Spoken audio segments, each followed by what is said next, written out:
Hi, my name's Neil Creswell and I'm from the Kickstarter Watches and Horology Microbrands group on Facebook.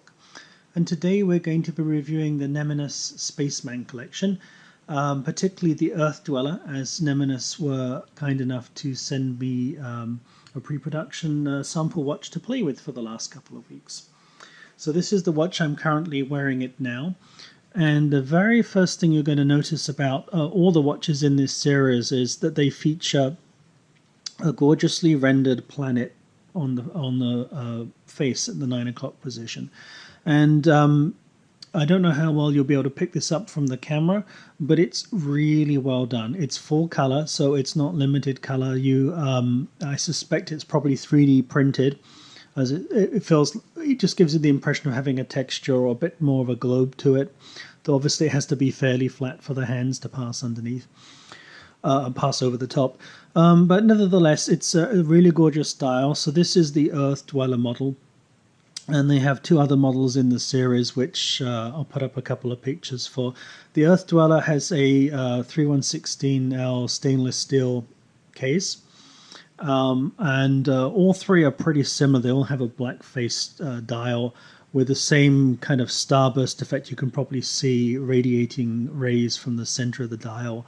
It's not a sunburst. It's not kind of picking up on a sunburst effect. I do apologize for the lights. This is an indoor studio here.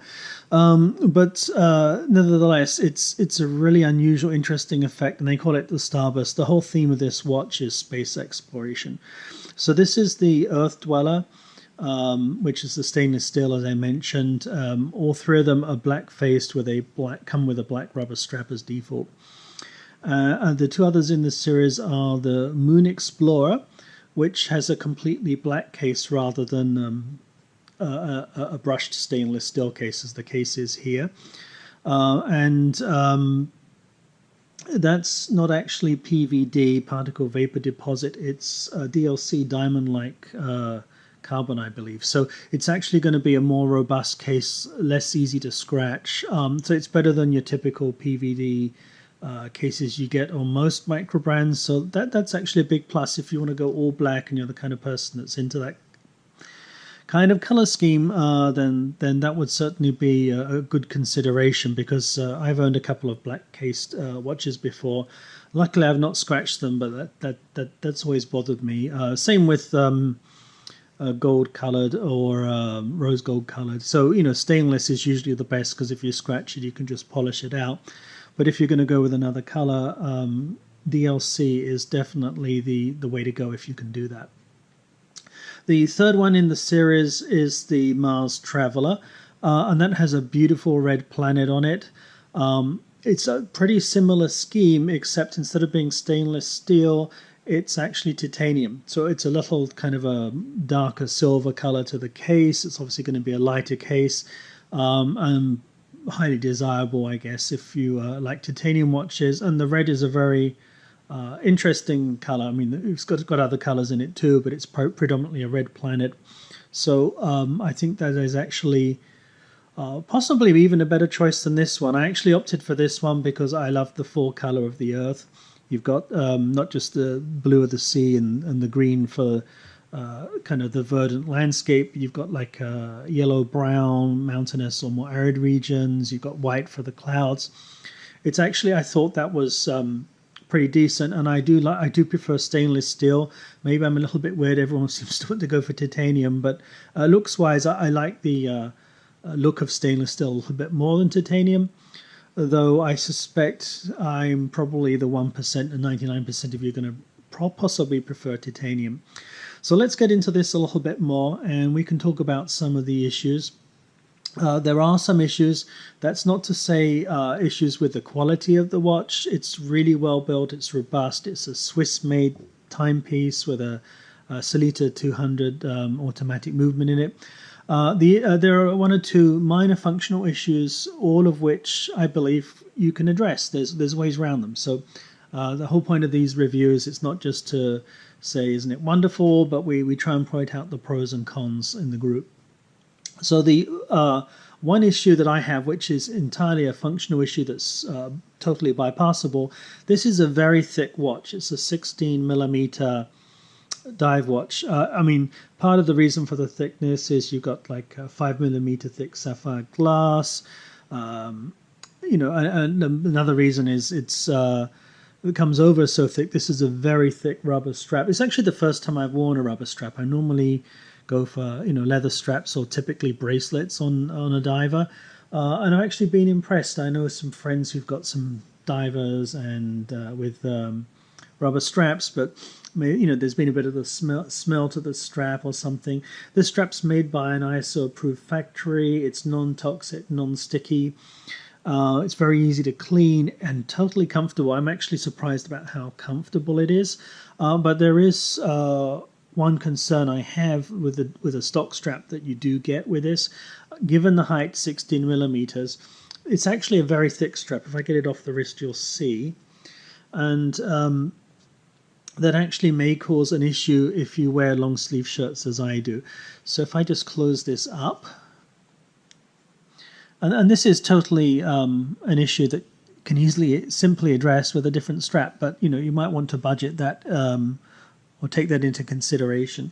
So if I close this up, it's a very thick strap. It's almost 5 millimeters thick. So it's 2 times 5 millimeters and the keepers. I've actually measured this and found this is over 12.5 millimeters. I think it's 12.7, and it won't compress. It's very sturdy, very well built. I mean, the strap's designed for minus 40 degrees to plus 260 degrees. It's just an incredibly well done strap. Probably the best rubber strap I've actually seen. I've been given a couple of others with other watches. I just never elected to really wear them. But given that's 12.7 millimeters, this is, including the dome, is just under 16 millimeters. They say it's 16. I think it's 15 point something. Pretty close. Anyway, we'll call this 16. We'll call this 12 and a half. So that's quite a hefty height combination of the two. And I wear very loose sleeves. I can easily get 3 fingers in my sleeves here. But even on a loose sleeve like this watch catches with the default strap. So the first thing you're probably going to want to do, if you're going to be wearing it in warm weather, short sleeve shirts, not an issue. If you're going to wear it and go diving, obviously not an issue too. But for daily wear, maybe climate where you want to wear a long sleeve shirt. Certainly, if you're going to dress up and wear a long sleeve shirt, you will want to have a different strap as a default strap. So I would recommend with this kind of chunky style diver, actually a NATO strap would go really well. I have a number here, and I'll put up a picture of the one that I actually prefer the most, but I'll just show you here. So I actually think a silver and black combination go really well. Silver will pick up on the stainless steel, or even better, pick up on the titanium. And then the black obviously picks up on the black on the dial and the rim. Or if you've gone for the all black, you can also get an all black NATO with black hardware on it as well. These are all 22 millimeter lug width standard size, which is the most common size for a diver. So very easy to find. You could probably get a very decent NATO strap for $10 or so if you shop around. The one I actually like the most, and I'll put up a shot of this, is this particular strap here, which is a blue shark strap. I think it's an Alpha Shark is the actual model. And it's very similar to this other one, but for some reason, maybe it's me, maybe it's subjective, it just seems to work a little bit better. In terms of... not quite sure, maybe the silver's a little bit lighter than the other one that I have. But nevertheless, pretty much you've got a whole wide range of straps. This would even probably go very well with a aged leather strap, vintage style, or one or two other options as well that you can have. But this is 5 millimeters thick just about, and so 2 times that plus the keepers. Definitely not the right combination for such a thick watch. I do have other divers. This is a 300 meter water resistant diver, and I have some 600 meters that are actually substantially thinner than this, but that's not necessarily a bad thing. This is a tool watch. It's designed to be used. It's not just a pretty timepiece. It's something that's highly functional and workmanlike. And you can even see they've even got put on a helium escape valve there. Not that you'll probably ever need to use it. And just as an example for the quality, apart from being a heavy, well-built, sturdy timepiece, I mean, you can see they've gone to town. They haven't cut corners. These are screwed lug ends, so you don't need to use a special tool to kind of push in here and push down. You can just take a screwdriver here and another screwdriver here and just twist it to undo it. This also means they don't come out so easily. So, they've definitely made a huge effort here to come up with a very sturdy, well-built watch.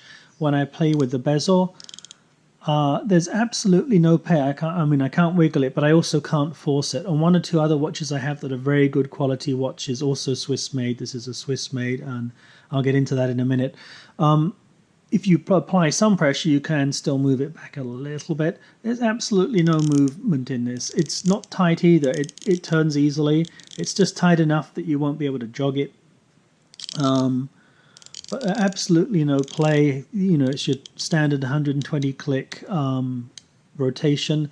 I actually thought at one point there was an issue with this. This is my second review, and I deleted the first after creating it, probably like half hour after creating it and watching it.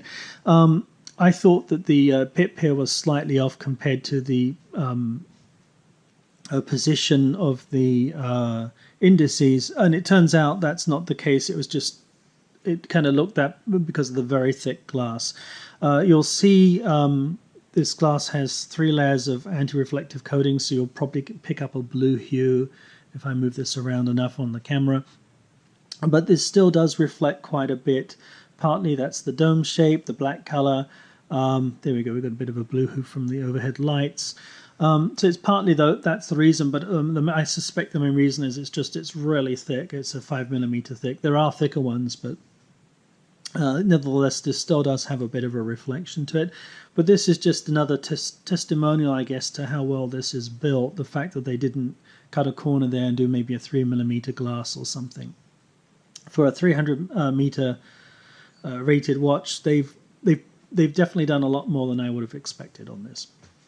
So so the one functional issue I have, which easy, just get a new strap, $10 or so, is the thickness. That is a good thing if you're going to take it out and do some outdoor activities, but not necessarily a good thing for office wear or something like that. So let's look a bit more into the features of this watch. Obviously we've talked about the planets and the kind of radiating ray pattern here. So other features that you may notice, this crown is a little unusual looking.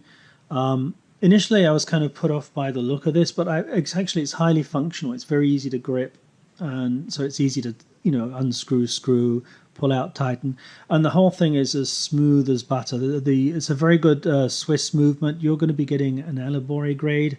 That's what they're making available on the pre-order and on the Kickstarter.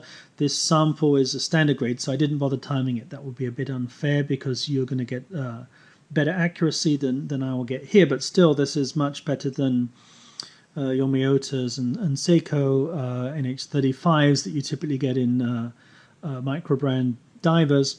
So having a Swiss movement is great, and the real plus here isn't so much the Swiss movement, which is great for accuracy, but the fact that this is Swiss made. So if I get into that just for a few seconds, you'll see a lot of watches on Kickstarter that have a Swiss movement, and they tout that, they say it's high quality. Typically, unless it says Swiss made, what you're going to do is you're going to get that movement. It might be a Swiss movement, might be accurate, but it's going to be shipped most likely to Shenzhen in China or somewhere in China to an assembly factory where they assemble the watches. So there's two issues with that. I'm not going to tar every factory with the same brush. There's some decent ones out there, but on the whole, it's most common to find that the quality isn't quite as good in terms of quality assurance and checking. So you may find issues like other styles of watches. Maybe you get the stitching is one particular color on one strap, and the other strap it's a different color, or maybe the hand isn't well applied and it can accidentally come off, so you might have a higher return rate with some of the watches that are shipped, or something's not quite right or spot on. So having Swiss made means a higher quality assurance usually, and it's worth paying a little extra for that. Again, not every factory assembly shop's the same, so I don't want to tar everyone with the same brush, but I would say the vast majority, not even some or the majority, that are coming out of China just do not have the attention to quality that I've seen in absolutely every Swiss assembly shop that I've dealt with in terms of buying my own watches or reviews and dealing with other people in the group who've bought watches through various sources. So quality is one thing. The other issue is cleanliness. I reviewed another watch a couple of days ago, and it had a beautiful engraving on the back of the watch, and unfortunately there was a lot of dirt on there on the back of the watch, so it kind of ruined the engraving, and I couldn't just rub it off. I had to eventually take an alcohol solution. So the environment, usually it's kind of like a clean room environment. They wear masks. This is Swiss made. They wear masks. They wear gloves, or they put fingerlets on the end of the fingers when they're doing the assembly and the watch is open. That's not necessarily the case in China. It's sometimes you get almost like a sweatshop conditions in terms of, kind of a rather dirty looking factory. I'm just opening this up because we're going to be looking at the back in a second. So again, Swiss made, you're not going to get any dirt under the dial or any issues with that. And if for any reason you're going to get a watch with a movement that has a customization in it, luckily this one doesn't. But if you did, then you would worry about the watch being opened up in a potentially unclean environment, and that's something to keep in mind in general. So getting more into the features, I was mentioning about the crown. Sorry, I did digress a little bit. So this crown does stick out a lot more than some other crowns. It's easy to grip, but you notice it's an unusual shape.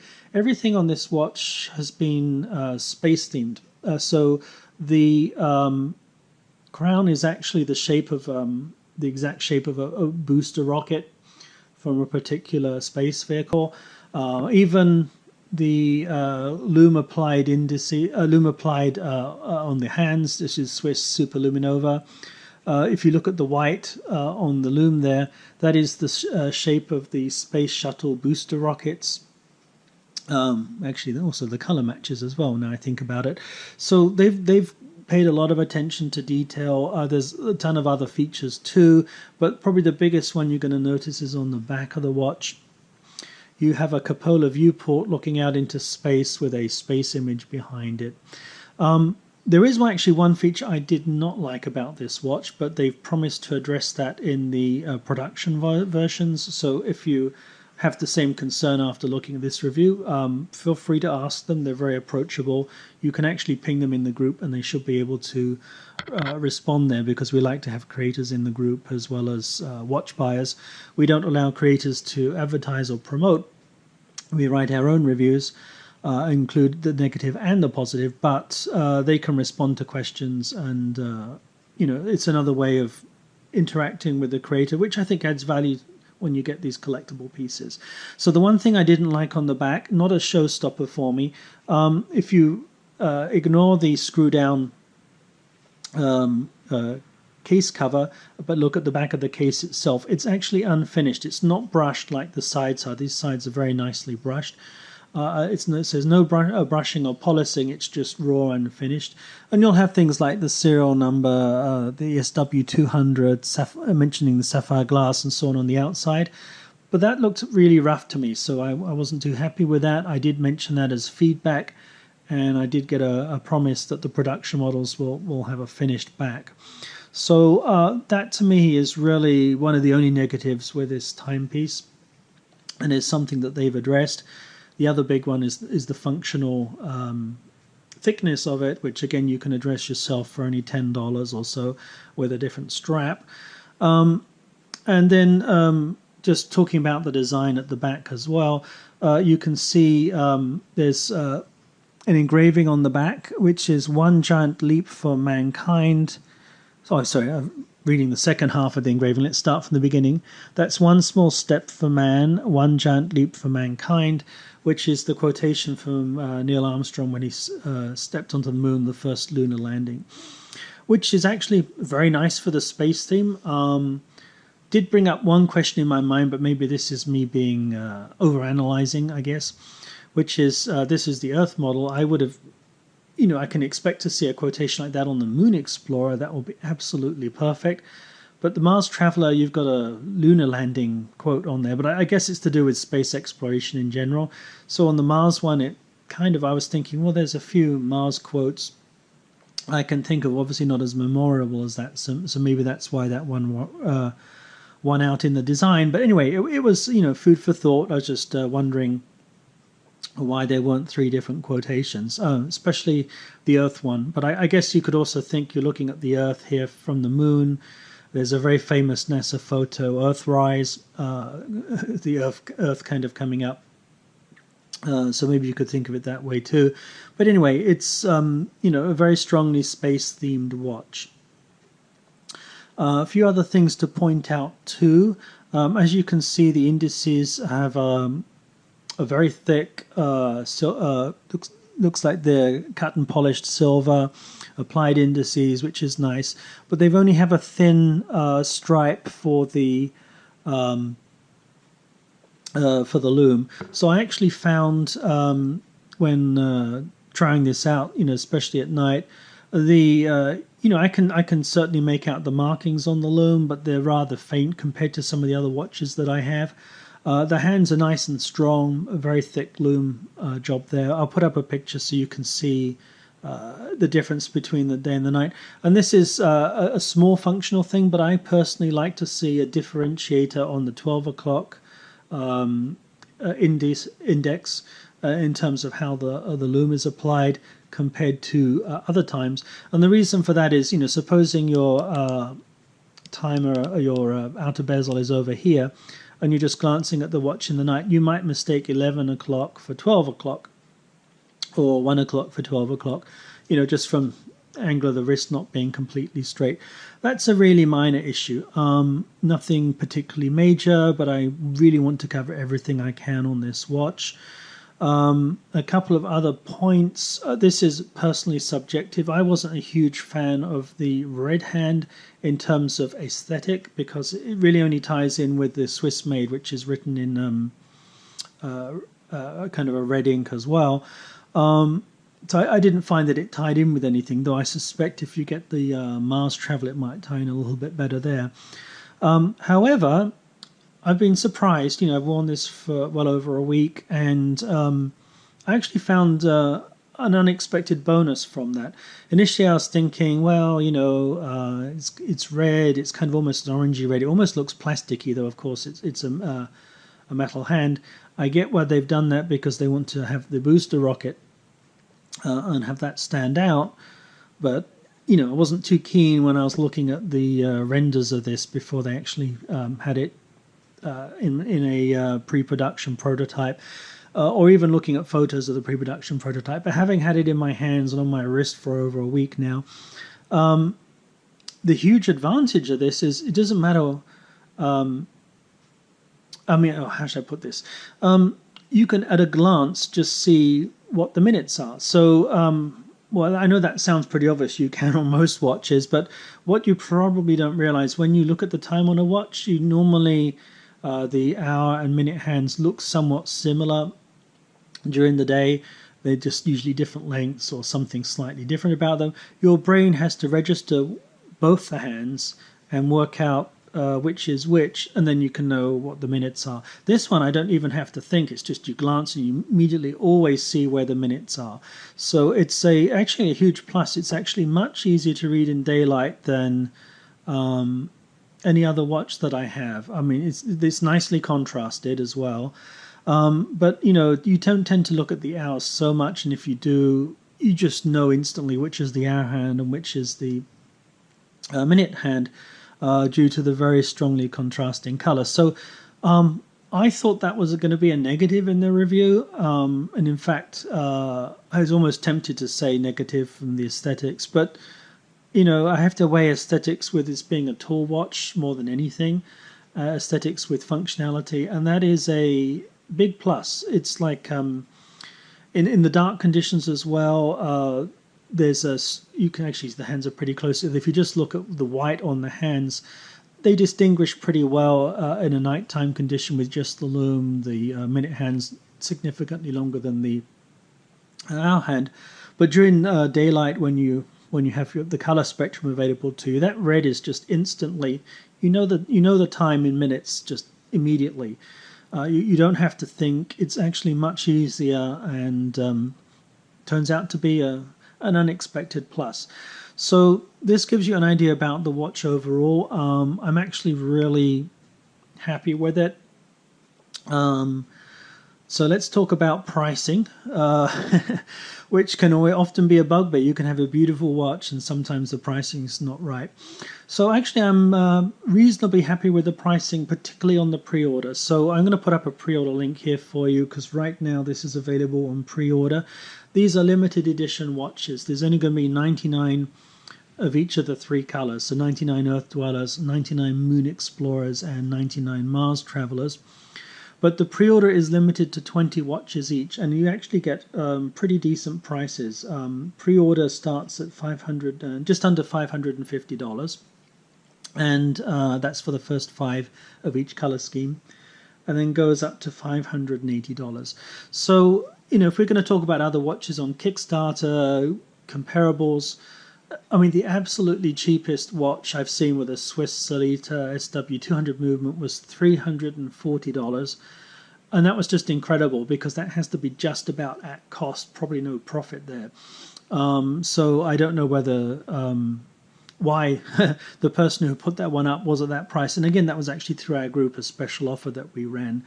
But $340 is not normal. So normally you will get a diver, maybe not as chunky as this, but you get a 100-meter/200 meter diver. You can get them, in the $500 range. Certainly in the late 400s and sub 500. So this, this starting at 550 is not too bad, considering it's got a lot of custom features. Such as this back, as opposed to just an engraving or a display case back. And I suspect a lot of effort went into getting this earth printed on the dial and the starbursts. So it's something different. So, and you do get a premium strap, even though it's a rubber strap, it is a top-end strap. So $550 is actually a very reasonable price. The prices I'm comparing you at are the super early birds on Kickstarter. So for a pre-order $550, I would snap this up in a heartbeat if I wanted a watch with this style, the Mars style or the Moon style. $580 I still think is a good price. And then we move on to Kickstarter pricing. They were kind enough to send me the pricing for Kickstarter. Possibly they can adjust it, you never know. But the targeted pricing for Kickstarter, I'm just looking at my list here, is the super early bird's just under $600. The standard early bird is just under $630, and then the standard Kickstarter is just under $660. So $600, $630, $660. Once you go over $600, this watch would have to be. It's very subjective, but you'd have to have something outstanding to make it, price potentially $100 higher than other Swiss Solita movement watches on Kickstarter.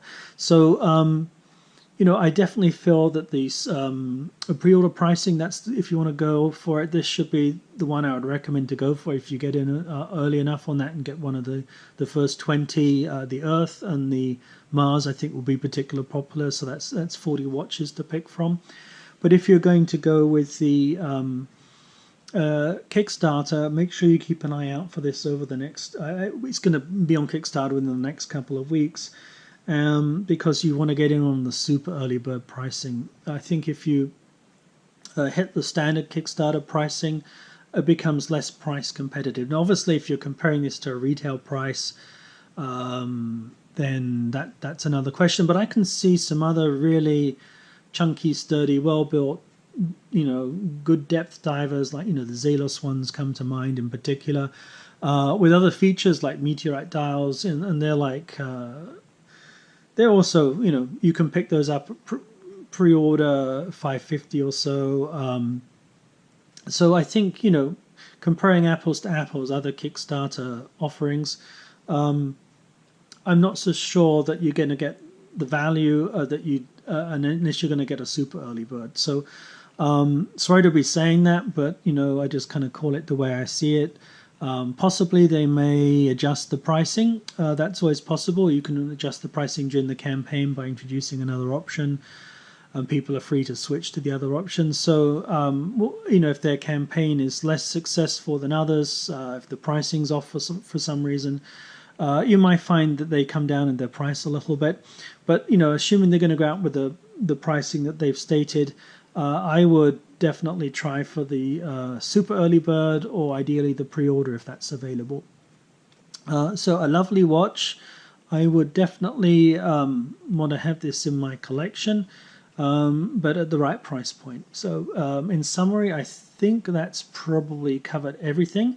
However, I didn't mention it's got a very nicely signed buckle here as well. And I also didn't mention some of the extras you're going to get for the pre-order, and to add more value to it, and also I guess you'll get some on Kickstarter as well. So some of the extras that you get with the pre-order, I believe, include a bracelet with volcanic beads and a Spaceman sticker or patch that you could sew onto something. Not any items that I feel are particularly valuable. An extra strap would have perhaps added more value, maybe a leather strap, or even a NATO strap, such as the one I was suggesting. And also you'll see some of these choices available on Kickstarter, possibly as when they get a certain amount in pledge levels. I'm trying to think of the right terminology. And they kind of throw in some extras. So it's possible that you'll get some extras for the price, but primarily you're looking at the watch. I think the extras are somewhat superfluous, apart from unless it was maybe an extra strap. But it does come in a nice watch roll. That should have some value too. Perhaps that's the $50 difference that I was looking for. So it comes in a leather watch roll that you can fold up and have a couple of watches in there, not just this one. But again, looking at the Zelos, that also comes in a watch roll or a watch pouch as well. And there are other watches that do this now on Kickstarter. So I do like this watch. And if you have any questions, feel free to throw them in the comments, or even better, come into the group so we can discuss them backwards and forwards. You can get other people's opinions too. My colleague from the group, Davor, is going to be reviewing the Mars Traveller soon. They kindly sent in one of those as well. And I think I asked him, we talked about this beforehand, so I said I wouldn't look at his review. My one's coming out first, I think, and he wouldn't look at mine. So you should better get a second opinion there, because pretty much it's the same watch, same strap, just a different planet, different case material, or different color scheme slightly on the case, but you've got the rest of the dial is identical, and the case back is identical as well. So I love this watch. If I'm going to be wearing this, I'm probably going to be taking it off the default strap. And apart from that, which was a $10 fix, really, I don't think I'll be worrying about any other issues with this watch if you're looking to add this one to your collection.